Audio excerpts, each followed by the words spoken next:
What's up everyone? Welcome back to my YouTube channel at It's Vlog. So for today's video, trip ko lang mag fried rice or sinangag na nagluto ako ng miki or pansit canton. Ay actually pansit talaga siya. Pansit bihon guys, yung malalaki. Pero hindi ko siya din dry. Nilagyan ko siya ng water kasi ewan ko. Trip ko man ang halian ngayon ng fried rice. Kasi yung kanin namin is niluto kong kanin to bilis. Hindi ako kumakain nun. Kasi meron siyang ganito oh. So hindi ko kumakain eh.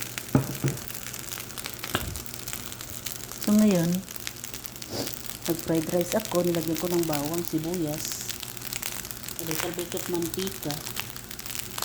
So ito yung sinasabi ko sa inyo oh. So, meron yan siyang manok doon sa ilalim asan. Nandun yung chicken niya. Nandun. Diba?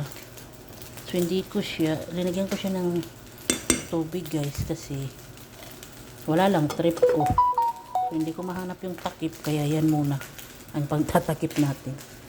So, yan. Nagugutom na ako guys. Promise. Actually kasi hindi ako nag-breakfast eh. Kaya ako nagugutom. I mean, hindi ako kumain ng tinapay. Saging lang kinain ko. So ngayon, konti na lang ito maluluto na yung ating fried rice. O diba? Sinangag. So kasi yung leftover na kanin, kaya naman itatapon. Yung ginawa ko, isangag natin, di ba? Gawin natin ng paraan or para-paraan din pag may time.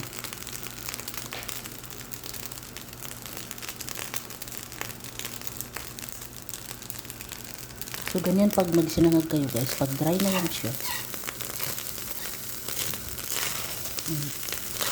Ganyan.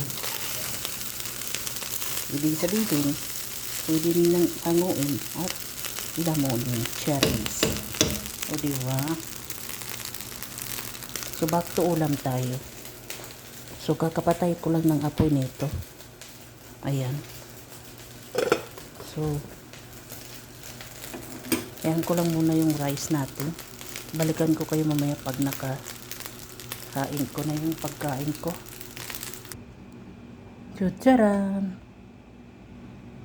So ito guys ang aking lunch for the day.